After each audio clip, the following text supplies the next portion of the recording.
এই জন্য এখন পর্যন্ত ওরা ভালো করে ডিউটি করে না। ওই ডিউটি করে লাভ কি? এখন তো ঘুষ খাওয়া যাবে না। ওই পুলিশকে মানুষ বানাতে হবে, সোজা কথা নয়। এই সরকার এখন পর্যন্ত যা যা করছেন সেগুলো সবই মনে হচ্ছে এলোমেলো। জুলাই আন্দোলন তো শেষ হয়নি। প্রাথমিক বিজয় হয়েছে যে আমরা ফ্যাসিবাদকে পরাজিত করেছি, কিন্তু আন্দোলনের মধ্যে দিয়ে যে স্লোগানটা উঠেছে, একটা নতুন বাংলাদেশ চাই। নতুন বাংলাদেশ মানে পুরাতনের মতো নয়।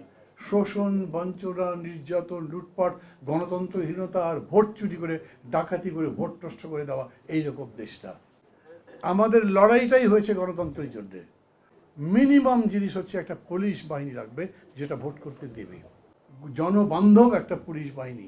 সোজা কথা নয়।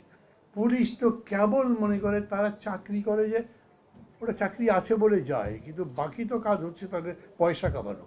এবং ঘুষ কী পরিমাণে খায়, কীরকম নির্যাতন করে, ইয়াবা কীভাবে সাধারণ মানুষের পকেটের মধ্যে দিয়ে জেল খাটে, এগুলো তো দেখেছেন। এই জন্য এখন পর্যন্ত ওরা ভালো করে ডিউটি করে না। ওই ডিউটি করে লাভ কি? এখন তো ঘুষ খাওয়া যাবে না।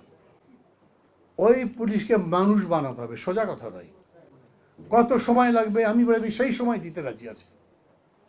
আপনি একটা প্রশাসন একদিনে বানাতে পারবেন না। ডিসিরা সেক্রেটারির মধ্যে মিছিল করে, যেরকম ইউনিভার্সিটিতে বটতলায় কিংবা মধুতে মিছিল হয়, সেরকম আমরা একটা খারাপ পরিস্থিতিতে আছি।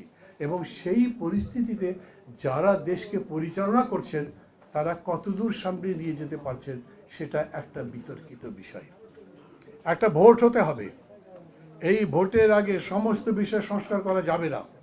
ভোটের পরে সংস্কারের দায়িত্ব থাকবে, নতুন বাংলাদেশ গড়বার দায়িত্ব থাকবে। এবং সেটা যদি সম্পন্ন করতে চান তাহলে আপনাকে ভোটের পরে এমন কোনো একটা সরকার গঠন করতে হবে যিনি এই সংস্কার করবেন, যিনি জনগণের কল্যাণের জন্য তার সমস্ত নিবেদন রাখবেন। এই সরকার যারা মারা গেছে সেই মানুষগুলোকে যথাযথ ক্ষতিপূরণ দিতে পারেনি। যারা আহত হয়েছেন তারা শেষ পর্যন্ত রাস্তায় নেমেছেন, অসুস্থ মানুষগুলো, তাদের চিকিৎসার টাকা দেওয়া হোক সেই ব্যবস্থা করতে। এবং এই সরকার এখন পর্যন্ত যা যা করছেন সেগুলো সবই মনে হচ্ছে এলোমেলো।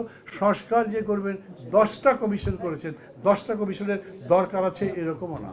এই কমিশনগুলো রিপোর্ট দেবে, সেই রিপোর্টগুলো এক একজন এক এক রকমভাবে দেখবেন, কথাবার্তা বলবে, তারপর সমগ্র জাতি এক হলে তবে তো সংস্কার করবেন। জাতীয় ঐক্যমত্য ছাড়া কোনো সংস্কার তো সরকার চাপিয়ে দিতে পারবে না।